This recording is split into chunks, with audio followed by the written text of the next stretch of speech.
Hello, everyone, and welcome to the Heart of Innovation. Today, we're addressing a critical healthcare disparity that's making headlines. Recently, the Society for Cardiovascular Angiography and Interventions, known as SCI, released alarming findings. Black patients with critical limb ischemia face a 46% higher risk of amputation compared to white patients. They're also 10% less likely to see vascular specialists before this treatment and 10% more likely to require emergency care. These are not just statistics. They represent real people, real families fighting against a system that often fails them. Our guests today, Jay and her mom, although her mom, we just found out, was in the operating room this morning. We'll get to that in a moment. She's recovering. So right now we just have Jay, but both she, her mom, well, they're living with this reality and they're going to share their experience. When doctors at a rural Louisiana hospital told them amputation was the only option for her mother's advanced peripheral artery disease, those blocked arteries in mainly the legs, Jay refused to accept that fate for her mom.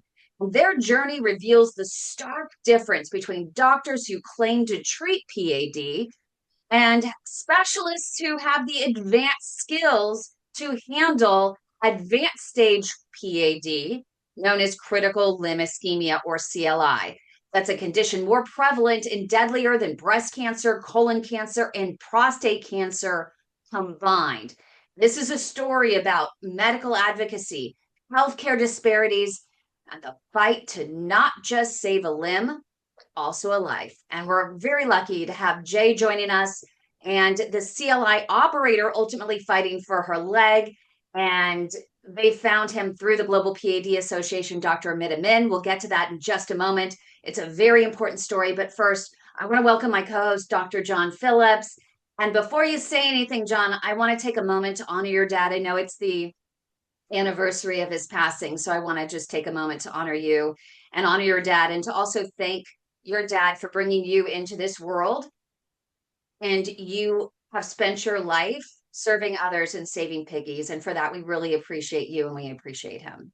No, Kim, I appreciate you recognizing that. And my father was a great guy, but had suffered from Parkinson's, and it really took away all of his independence several years before he passed away. So today's a celebration of his life, and he definitely would have wanted me to do the show and continue to do this stuff because at the end of the day, I think you have to be, to your point, you have to be an advocate for people who can't advocate for themselves. And I have a brother with Down syndrome, and my dad was always fiercely fighting to help him, get the care that he needed and exposure and equal treatment. And, he's actually at my house right now. We're getting ready for a little celebration. It's only 65 degrees here in Columbus, but I got the pool heated, and hopefully the cousins are coming over and we'll go swimming for a little bit. So it's a celebration. And I know, Kim, you and I unfortunately both share the fact that we've lost a parent when we necessarily weren't ready to do so, but it is what it is, and you got to move on. And you do it, I do it, lots of people do that. So just, I guess, a shout out to all those folks that have lost a parent, and we're here to support you. Yep, and that's why also we fight for all of those kids who are fighting for their parents when it comes to peripheral artery disease in the advanced stage of critical limb ischemia, and especially Jay. We're going to honor her today for her efforts. You won't believe her story and what she has gone through to fight for her And, mom. and it's last week I was off at OSU's student union doing an event for mental health awareness, and it was mainly more guys were there, but I mentioned, and I think we've talked to somebody who was a part of the African American Male Wellness Agency. Who, they do a walk, I think nationally, and their day in Columbus is August 9th. And or maybe it's August 10th, August 9th, but I'm happy. I want to be there. But my point is that African Americans, African American men, you know, for whatever reason, and we need to advocate for everybody, but that particular portion of our population, they don't seek the medical attention that they need. With PAD, also with prostate cancer, African American men are more likely to have prostate cancer at a younger age, and when they're diagnosed with it, it's more aggressive. They're less likely to get screened. And so, we fight for, I think, we want to be preventative. And a lot of what we talk about is being preventive about PAD and controlling your diabetes and the screenings and things like that. And so it doesn't surprise me one bit, those numbers that you reported 46%, and then, the 10%. And it's just, we've got to do better. And this is a start. So I'm looking forward to the conversation. Always want to save piggies, and happy that Dr. Mean's with us and Jay, and we're going to have a good show. So let's roll. Fantastic. And before we get to this powerful story and bringing those statistics to life, unfortunately, let's have a moment of inspiration. Dr. John Phillips' spectacular vascular moment of inspiration. I feel like I'm a genie. Makes you smile. We have to do that. I know we do. And so I was talking to my chatbot friend, Claude, and I said, Claude, find me an inspirational quote about, people, seeking out help on their own and not settling for no. And so Claude, who these chatbots are great, and like Claude, I interact like we're buddies. But Claude said, so the only person you should try to be better than is the person you were yesterday. Never settle for less than you deserve, and never be afraid to ask for what you need. And I think, so that's a quote, we can think about that. And then Nietzsche came to mind as well. And he said, so he who has a why can trudge through any how. So, I mean, if you have a why for something, you can figure out the how. And so I think you marry those two together, and it's about self-determination, not saying no for an answer, finding the right person to help you, whatever it is, and then executing on those objectives. And so I think that's kind of the story we're going to hear from Dr. Min and Jay. So looking forward to it. And I think that is a great way to jump to break and then come back and hear the why from both Jay as well as Dr. Amit Amin from Cardiovascular Institute of the South. So stay with us right here on the Heart of Innovation on KDOW. Don't go away. How many procedures are you willing to go through? Is it worth going through that many, or would you rather just That's funny. Was it worth it? Oh yeah, I have my leg, man. Amputation should absolutely, positively, 100% never be a first-line treatment. What an incredible operation, what an incredible lab you have here. Without a doubt, we're underdiagnosing peripheral arterial disease. It has not gotten the attention that it should, because it is a killing disease, it is a disabling disease, and most importantly, it's a disease that we now have great treatments for. Okay, let's go to the next one. They were going to amputate it, and I needed to consult with my family. Did I want it off here or here? You're just shocked. It's scary. I don't even know how to explain it. You're 42 years old. We're waiting till people are at the end of the spectrum and almost beyond hope. There is good care available here. Closed minds are what we have to get rid of. Thanks for joining us, everybody. Welcome to what I think is going to be another fantastic Save My Piggies episode. So let's jump right in. Jay, welcome to the show. Thank you. You are speaking on behalf of your mom, who has what sounds like pretty severe peripheral arterial disease. Is that correct? That's correct, yes. So tell us how the story started. So the story started probably back, the day that I actually can remember was July 27, 2009. I remember that day because it's the same day my grandfather passed away. But earlier that morning, my mom and I were exercising. We were walking around the track, and she noticed that her legs started hurting, really bad. So bad that she had to stop. And it took us a long time to get back to the car. We didn't know what it was at that time. Thinking back now, that was probably the start of the signs showing with her PAD. But started hurting.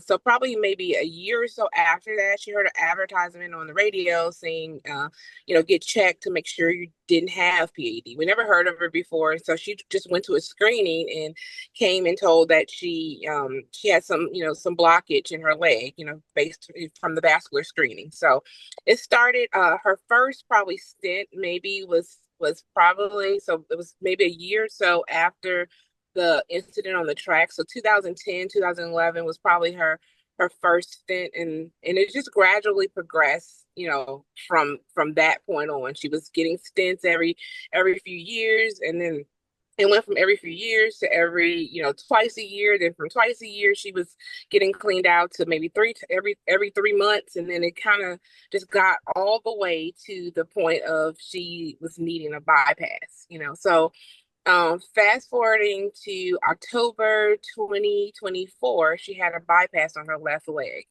That she had a bypass on her right leg as well, but she had that bypass in February 2024, and So I would imagine the bypass was from thigh to knee or thigh to calf, either what's called a femoral popliteal bypass to the knee or femoral tibial. Do you know which one? So on her right side, amazing enough, and I've just been told that this is rare. It's from her chest right here, and she has a long graft from her chest to her thigh on her right side, and then they connect from her thigh all the way down to her leg on the right. But on the left side, it's from thigh down. So wait a minute, and maybe Dr. Amin could jump in here with the clinical look at this. Are we talking not up here, not the axillary? We're talking aortofemoral. Talking ax tib on the right. Oh, you're kidding. An axillary tibial bypass? Mm-hmm. Wow. Yeah. So she must have burned out all other endo options on that right leg at that time. Yeah. So I was told, and I was told that when the doctor went in, she had a lot of scar tissue down there. And so originally they were going to go from the hip down, but saw a lot of scar tissue. So they changed routes and went from up here down, from the top down. But yes, it's a very long. Dr. Amin, when you went in and you saw this, I'm curious. I know you can't 2020 hindsight, you can't armchair quarterback what someone else has already done. But what was your perspective? Because I can see kind of by your face that it's kind of like my face too. I mean, that's rarely done. And I see it done more often by a doctor who does not have advanced skills and just doesn't have anything else to do. So they do the Hail Mary of all Hail Marys, which in England, they call the axillary actually palliative care, get your affairs in order. And I'm just surprised to hear that this was done, especially clear down to the calf. Yeah, I was surprised too, actually, to tell you the truth, especially when I saw an ax tib. Coming back and looking at the anatomy, and I looked at it and I was like, there's other options. But this was about a year ago. This is 2024 when it was done, and there have been newer technologies out there to avoid that. So I was a little quizzical. Let's just put it that way. I'm curious, Dr. John, what are your thoughts? Well, I mean, again, so when we talk about anatomical bypasses and then we talk about extra anatomical, meaning kind of like, so anatomical is basically just the way I understand it, you have a straight line, you have a tube, and so you just kind of, you go from a clean portion past the block portion in a straight line, so to speak, or parallel to it.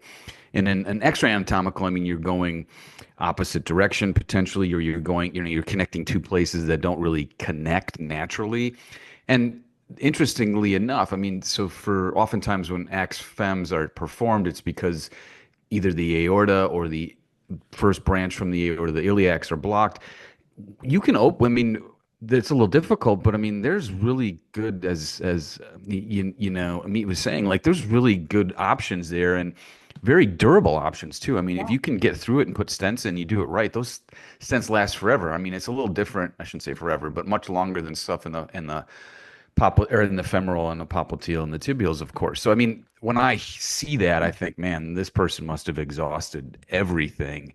Everything, right? Or just everything in their armamentarium. And our philosophy at the Global PAD Association is don't give up on the patient, give up the patient.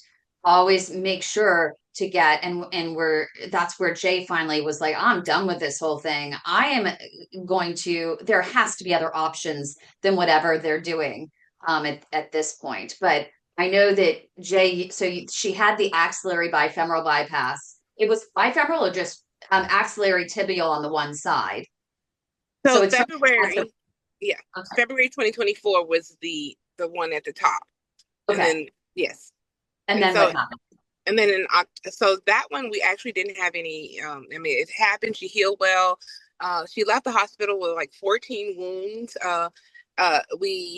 14 wounds at that time, and so we actually used topical oxygen and advanced wound care techniques, and all of those wounds healed fairly quickly. So I would say by May, she stayed in the hospital probably for 6 weeks with antibiotics. By May, Jay, she was doing what? Yes. Jay, sorry to interrupt, but this is at your local hospital, or is this through the connection to Dr. At my Amin? local hospital. Okay, yes. so you haven't the two of you or the three We of have you not haven't met yet. Okay. No, not yet. So she left probably in May. By July, she was, doing well, and we were on our way. However, end of September, she started having that same pain in her left leg. So October 2024, we went in for a bypass on the left leg. Same local hospital, and she had all kind of complications. Literally, that bypass site on her thigh, the doctor entered her thigh and around her calf, and her ankle area. The thigh portion where I was told he used a cadaver artery, cadaver vein as well, in a graft, but that spot on her thigh literally ruptured 9 times from November 2024. The last rupture was January 2025. So we were going to back-to-back hospital stays. The first rupture was at our home. The last rupture was at our home. The other 7 ruptures happened in the hospital. One rupture actually happened twice in one day. So they were going in, repairing it. It would rupture again. They would repair it again. It would rupture again. So it's just like a repeat back and forth of life-saving surgeries that she actually had to go through. So the last surgery rupture, she was at home. It was really, really horrific. And what ended up rupturing was her artery at the site of where the cadaver vein on her thigh. It literally ruptured. And then when I say ruptured, I mean imagine turning on a faucet and blood shooting out. It was just horrific scene. It was like out of a sight of a movie. I took pictures at the house, and it looked like a murder scene. It was just so much graphic. Sorry, I'm just going to ask Dr. Amin, can you provide a little, we've got about a minute left. Just so what, clinically from a medical standpoint, what is there dehiscence at the anastomosis, or what's going on here? Do you know? So from what I can tell from the wound, it was just wide open. But looking at the angiogram, I obviously didn't see a fem-pop bypass take off anywhere. And so clinically, when I looked at it, I was like, there's no bypass here. So when Jay was saying that, I'm a little quizzical because I didn't see any staples. The only staples I saw was down at the knee area. And I didn't see anything up towards the groin. And so to having that area in the thigh, I saw the wound there, and it was definitely open. But it's just I'm trying to piece this all together myself right now, actually, because it's just still open. A lot of questions that I'm still trying to figure out too. That site that's actually open on her thigh, it used to actually have surgical staples there. However, it actually healed. It healed with only a little spot of opening. However, after the last attempt, maybe about 4 weeks ago, to redo another bypass in that same area, he did not open up that area again. He actually went down on her near her, what the wounds that dehisced now, and that area is where he tried to open to do the additional bypass. So he opened those areas down, but he could not, he said he couldn't connect to anything below the knee. And that's what kind of led us to finding you. When I got the news that, he could not connect to anything and there was nothing more he can do, he kind of just sewed her back up and they put her out the hospital. And that same day I was like, there's got to be a support group out there for people with PAD. And I just searched like I did a Google search and it led me to you, and then that's how we ended up getting with you and Dr. Amin and all of that. And I'm thankful for that. How Dr. Amin is helping to take her care forward. Well, that's next right here on the Heart of Innovation on KDOW. Don't go away. Your type of condition is called critical limb ischemia. It's the most advanced form of PAD, or peripheral arterial disease. Every 4 minutes, there is an amputation in this country due to PAD and diabetes. We also know that 85% of these amputations are preventable with early intervention. It's a flip of the coin. Patient prognosis is tied to whether or not they are referred to a true expert in the management of peripheral arterial disease. Do you know if your physician is an experienced CLI operator? When you're in the hospital dealing with doctors and stuff, you figure they know what they're talking about. The skill level varies doctor from doctor and hospital to hospital. Patients with limb threat are in constant fear. The depression that someone experiences after they lose a limb is equivalent to those of losing their spouse of 40 years. I was stuck in a wheelchair close to 2 years and my husband had to quit work. I didn't know what to do at this point because we had had nothing but infections and hospital stays and infections and hospital stays. And they took one toe, another toe, and then it was another toe, and then half his foot before he was even diagnosed with PAD. And all I heard was, "What are we doing here? Just cut it off." And I pulled the curtain back like, "Are you kidding me?" Do you really want to go through all that? That's crazy. That's insane. The protocol is to send them to amputation. Always, always, always get multiple opinions. We do have options. We need to listen more to our patients. If you're going to chop off their leg anyway, why not just let someone else try? This is the progression. First comes the wounds, and then comes an amputation. And I wasn't going to accept that. So that's what it's like to try to save a leg.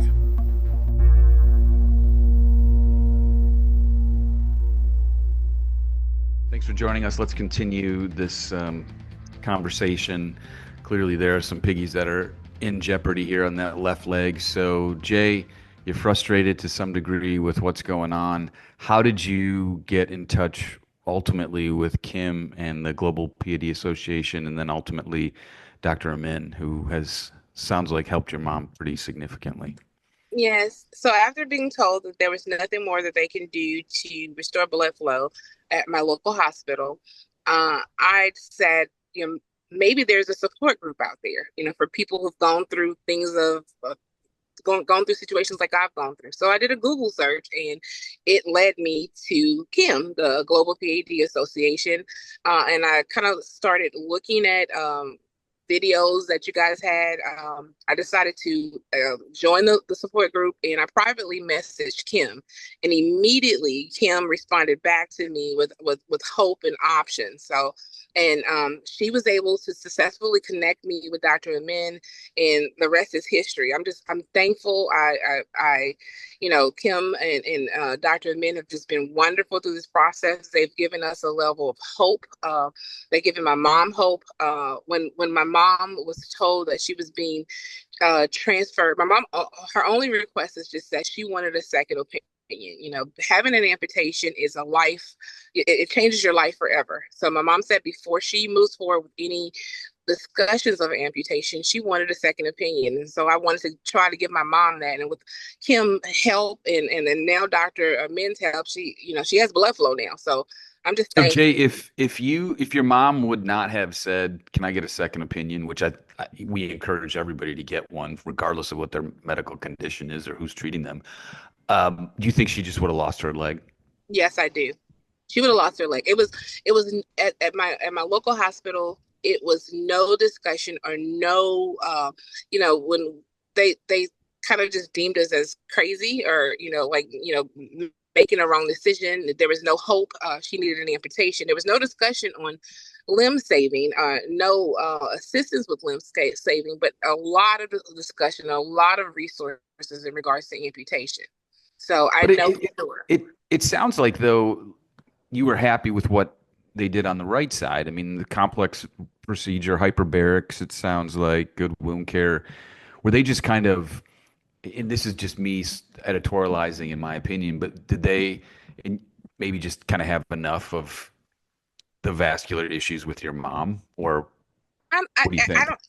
I personally think, and if I'm just speculating, I just think they just didn't have the. I mean, I think they had the desire to try to help, but they didn't have the tools to help. Good. Okay. Yeah, the technology was not there, and the knowledge was not there. Did not put up a fight with the second opinion with Dr. Min. Oh, they did put up a fight. It was a major put up a fight. Oh. Yes. Okay. Well, And let's hear the story. Okay. Yes. And Advocate Kim had to tell Jay to get her cute little butt turned around. Those were my words, weren't they? Yes. Back in that hospital. Because the initial thing when they first released her from the hospital, we were going to get her to Cardiovascular Institute of the South with Dr. Craig Walker, who's the CEO. And he's like, I'll see her Monday. Next thing you know, they're actually telling her, once she tells them that she's going to Craig Walker, oh, no, you don't need to see him. You shouldn't go and see him. And they, instead of releasing her, they kept her and just dragged her feet. No, you need to stay here. You need to go with our options. And finally, literally after the appointment, she had told them it was going to be a Monday. Well, they deliberately kept her past the appointment so she couldn't go. And then they finally released her. We scheduled another appointment. But by then, as you know, time is tissue. And she called me and she's like, Kim, we're not going to make the second appointment. I had to bring her back to the emergency room because she has an infection and it is getting worse. Right, Jay? Yes, exactly. And that's at the point where they said, we got to do the amputation. You have no choice. And I said, you need to get a hospital to hospital transfer. Put in that request. She put in that request. And what was interesting is that they weren't completely truthful with you at that point. Yes, about exactly. whether or not they were accepting hospitals. Right. They told me that there were no accepting hospitals at one point, and then they told me that my mom's insurance wasn't approved. Then they came back and said the insurance was approved, but then there was no accepting physician. So it was just a lot of, miscommunication, a lot of things that kind of held my mom there. Each day we just felt defeated. And we were losing hope. It got to the point that I was like, just discharge her. I'll take her myself. It was that it was stressful, and it was just sad. And my mom was sad. And I could just see it all over her face. Each day we literally felt defeated. How long were you there for? 2 weeks. And coming up right here on the Heart of Innovation, you're going to hear how the transfer occurred and the rest of the story. So stay with us right here on the Heart of Innovation on KDOW. Don't go away. When your sugar runs high, it's more than a sign. Diabetes creeping in, it's a dangerous line. Pre-diabetes too, don't think it's too light. It can lead to PATS, so start the fight. Sugar's sweet, but the cost is real. High blood sugar makes your arteries feel clogged. Slow flow, it's a ticking time bomb. Catch it early, stay strong, and keep your legs on. Sugar's not so sweet when your leg is in pain. Not controlling sugar is where peripheral artery disease sets in. Got sugar? Get checked. Don't wait too late. Save your legs, save your life. Take control of your fate. Leg pain, cold feet, neuropathy too. These are signs diabetes caught you. High sugar's the link where circulation and pain left untreated. Your leg might end in flame.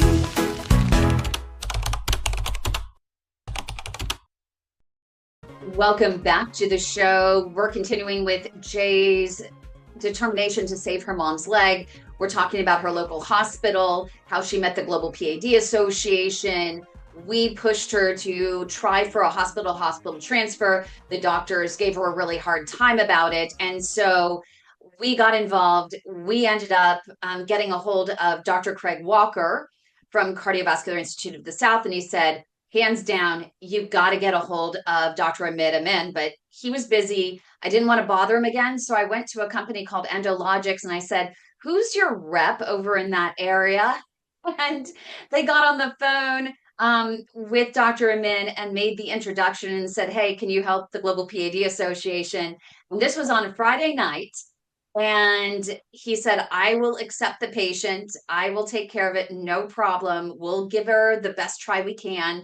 And I said to Jay, go for it. Tell him we're going to do it. And what did the hospital say? they told me, no. At first, they told me no, that there was that wasn't the process to do. We had already reached out and we casted a large net all over Louisiana, all over Texas, and no one accepted your mom. So I went back and told Kim. I was like, Kim, they're not doing it. And Kim was like, get your butt back into the hospital. Go back and tell them that it is the law. We have an admitting physician willing to accept your mom. So what I did then is I took a deep breath. I said a prayer. And then I called a member of my mom's vascular team and told him to get the hospitalist back into the room in 10 minutes. And if he didn't, I was going to unplug the stuff off of my mom and take her out of the hospital. And so I guess they thought I was crazy because in 10 minutes, everybody was back in the room. And that's where I called Kim on the phone, and I had everybody there, and we were able to start the process. And that's where the introduction of Dr. Amin came, and I'm just thankful. But the interesting part was they actually threatened her before I got on the line. They threatened her and said, if you discharge your mom, your only option is amputation. If you choose to take your mom, we're going to stick you with all of the bills for all of her care over the past few weeks. And we're going to take her out against medical advice. And so she was just caught between a rock and a hard place. And then she puts me on speakerphone, and I didn't know what I was getting into. And I just explained the situation. I said, I had Dr. Amin's phone number. You could call him. He said he would receive. And if you can go ahead and initiate the process. And Jay, they actually sat there and Googled Dr. Amin, and as soon as they Googled him, they Googled him in front of me. Yes. And they started sharing. Oh, okay. Well, look, so they started sharing what they Googled to each other. So do you think this was just a misunderstanding and that just the communication wasn't accurate? I mean, I can't imagine that they were actively trying to keep your mom there to amputate her leg, because you yourself said that they wanted to help her. They just ran out of the tools. Well, every other time in that hospital, it was great. My mom has been in the hospital a whole lot, and I'm not like knocking her vascular team, because it wasn't per se her vascular team doing it. Somehow, the hospitalist was more so taking the lead. Someone who wasn't more so knowledge or educated in my mom's my mom's past, and then another vascular surgeon who was not necessarily my mom's vascular surgeon, who's done all of the the procedures, kind of just took over from there. So I can't, I'm thankful for, I want to just definitely be clear, I'm thankful for the vascular team and all of the life-saving surgeries and all of the intervention and all of the things they did to save my mom's leg to this point. But the experience over the last 3 weeks was just horrible and just unreal. And I just felt kind of just really defeated, during the time we were, it was really a bad feeling. And I don't wish that on my worst enemy, but I don't blame or knock her previous vascular team. But here's what I can say is that, you can always say 20/20 hindsight, but I've seen this over and over again, Dr. Phillips, that if she would have reversed it and, gone back and gone to a doctor who was actually advanced, probably a lot of these alleged it was life or limb saving in the only way they knew how to do. But in doing those major procedures, they limited her options going forward. And so we always say to people, you've got to find an advanced doctor soonest who can actually give you contingency plans with every step of the journey. And we got her, thankfully. Poor Dr. Amin had to clean everything up. But from the bottom recently, of my heart, you just did this, right? Just this week, Dr. Amin. This week. So tell us, what did you think when you found Jay's mom? Well, first and foremost, I just want to commend Jay for actually reaching out and doing above and beyond for her mom. I mean, a lot of other people do that. And just to be like, look, I'm going to be my mom's advocate and the way we should be for our parents. Yep. So I just want to commend you, Jay, for doing that, because not a lot of people do that. So major kudos to you. And so from when I got the call from Kim, my buddy Jeremy called me and said, hey, look, we've got something going on. Do you mind if Kim reaches out? I was like, sure, what's going on? And that's the first intro to Kim, and texts later. And in the interim, she was like, Kim "What's is going on? like a What's going dog. on?" Kim is a I'm sorry? dog with a bone. Kim's a dog with a bone, man. She's Oh not yeah, gonna. I didn't realize. She was like, "Well, you may not know what you're getting into, but here we go." I was like, "Okay." And then, so she, as soon as she started, I was like, "I've got a patient here over there. Got some advanced PAD stuff. Need some work." And I was like, "Okay." So as soon as I was texting her, and I started another text with my guy in the virtual care center we have, our nurse practitioner, and I was like, "Hey, do we have any beds?" So in the same time I'm talking to her, I'm trying to find a bed. And he was like, "Yeah, we've got plenty." I was like, "All right, fine." And I told Kim, "Bring her. We got this. This is easy." And this is the mentality of Craig Walker. And I've worked with Dr. Walker for years, and he's my boss, and he trained me specifically. I did a fellowship initially, and so I'm 7-8 years into this, working with Dr. Walker and at CIS. It's one of those limb salvage operators over here in Lafayette. There's only a few of us here in our practice. But it was just one of those easy knee-jerk reactions for me to be like, "Bring them, we'll take care of it." And it was straightforward, to tell you the truth. It was not a difficult procedure. Now, mind you, I'm a little biased because I've done this for such a long time. So, but about 2.5 later, my first picture, I took this look at the CT first when I sat down, and I looked at the angiogram and I looked at the CT, and I was like, "Okay, we've got flow, we can do this." And so I took my first pictures. We came from the arm because I looked at the CT, didn't have any obvious targets to go up and around, start from the femoral area. And from then on, it was 2.5 hours later, and we got flow into the infrapopliteals. And we cleaned everything up, put some stents in the iliacs where there was really no flow. And that was it. And then I gave her a couple of days to what I call pressurize, where opening up the inflow. Then you start opening up the infrapopliteals better, collateral flow. And I brought her back on Friday morning just to see what's going on. And by that time, Yesterday. I'm sorry. Yesterday. Yesterday, yeah, it is yesterday. Yeah. So yesterday morning, we brought her back, and I was really pleasantly surprised. She's got, at CLI, John, it's just one of those things with a tiny microvascular kind of thrombus and stuff like that. Had a lot of microvascular distal kind of congestion, so it really wasn't much in the foot, and hence the reason I brought her back. And I was like, "Look, I need to open up some tibials, or at least get some pedal loop going on." And to my pleasant surprise, there was a pedal loop kind of forming down there from just a significant collateral flow. And so before this, there was a lot of collateral formation, which meant that Jay's mom was actually doing some walking and doing what I needed to do. Hence the reason all his collateral flow was there. So I didn't have to do much because and I'm sure John, it's like sometimes you're like, "You know what? I'm just going to hold off right here. There's good flow into the foot. Let's not mess up this collateral flow, because then you're really going to be in limbo." And so at that point, I just concentrated on purely inflow and just optimized from the popliteal all the way up into the external iliacs. I just kind of did some touch-up work in the femoral SFA space, and that was it. And I left it alone. And then hence the reason I got that yesterday afternoon on my way back from clinic, the nurse practitioner started calling me and said, "There's a lot of blood coming from the wounds." I was like, "Great, that's what we want. This is what I want to see. I mean, you're telling me."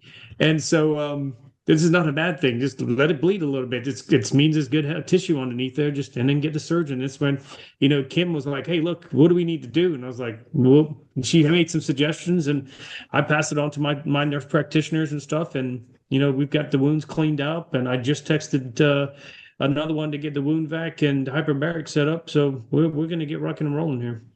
And coming up next, right here on the Heart of Innovation, we'll hear next steps aside from what he just mentioned and get some final thoughts. So stay with us right here on the Heart of Innovation. Don't go away. One of the things I always say is learn from the patient. And I remember, as a podiatrist, I see a lot of patients with foot ulcers, and especially a diabetes foot specialist podiatrist.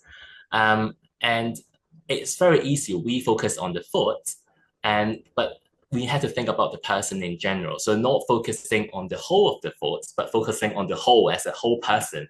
So sometimes patients with some life difficulties, they might need to think about what is the focus of the patient, what is their priority in life, and to achieve a treatment plan that is realistic to them.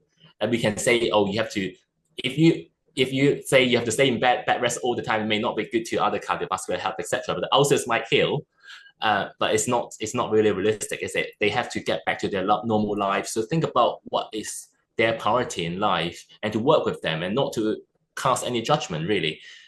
Sometimes patients' priority maybe just to walk the dog, and it involves a lot of walking. So maybe think about some solution with them, really. So I think it's the only way that's to bring patients compliance. And a lot of time people say, oh, they're not compliant, but it's not the reason. It's because we have to think about their circumstances, put our feet into their shoes, and think about how to solve the problem together, really.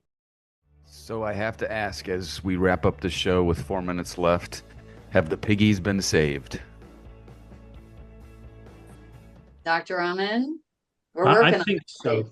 I think so. I'm pleasantly optimistic. I think there's a long road to go.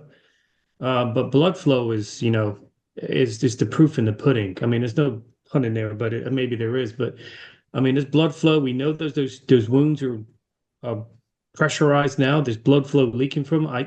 I don't see the reason why not. I mean, there's always another opportunity to, if I need to go back in and create some more channels, I could definitely do that. But I think right now, because we have blood flow and we have the tissues that are oozing right now, I think that's a good sign. And that's the beauty of it too. I mean, you haven't burned any bridges. You still can do more if need be. And so is she in the OR now getting debrided, or what did she have done today? I think she should be out of the OR as far as I know, Jay. She's in recovery. Yeah, I think they just went for a debridement, and that's when they found all these tissues were actually oozing as much. And I think one of the surgeons had mentioned that ankle one, where the area of the posterior tib didn't look as healthy, but he said it was bleeding, which Kim and I were both somewhat scratching our heads. So I don't know yet. I'll have to do kind of a deeper dive into the chart and stuff like that. Well done. Well done. Jay, what is your feeling now? And what is the best advice? You wanted to come on this show. I mean, we've never had someone want to come on this quickly, but you have a very important message that you want everyone to hear. First and foremost, I thank you, Kim. I thank Dr. Min. I thank you. I think it needs to be more people like you out there. People need to fight. I mean, you have to fight for your family, fight for your loved ones, fight for your health, fight for your life. Don't just take the first opinion. Sometimes it requires a second, maybe even a third opinion. And be sure on this. Stand on those words. If you want a second opinion, go for it. It's your life. And today, my mom has blood flow, and she's recovering with blood flow. I mean, as opposed to recovering with an amputation. So, from me, my mom, and my entire family, we are grateful for you, Kim. We're grateful for you, Dr. Min, and we thank you so much. And I just want to tell everyone, don't just take that first opinion. We're talking about cutting off your leg. That's a permanent thing. That's something that you cannot take back. So it's okay. Even if people may think you're crazy, it's okay to say, I want a second opinion. It is. And don't let them threaten you. I mean, it's scary sometimes being in the hospital and they have to tell you what they need to tell you, but you have to take a deep breath. And if your life is on the line, however, you always have to ask, how many times did I ask you that question? Is she, yes. Are they worried about her life? And yes. Absolutely not. They said it's not even close to being. And I yes. said, if her life is not on the line, then we can move forward. If your life is on the line, it is your life or your limb. And at that point, you have no choice. But always, always, always get a second opinion. And Jay, we just honor you for your. We've got to get Mom on the show. Yes, definitely. She would love it. I need to see what Mom looks like, and we need to see the piggies. We do. Awesome. And you have 10 seconds, Dr. Amin. Any final thoughts, advice for people watching? No, just I agree with Jay. Just reach out. It's do your due diligence. That's all I can say. It's your life. Listening to Live it well. Thank you, guys. Thank you.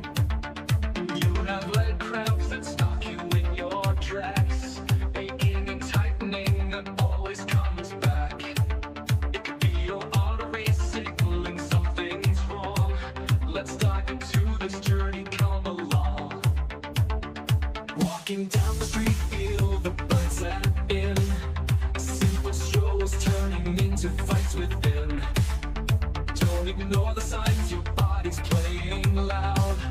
Time to act now, stand up and be proud. peripheral.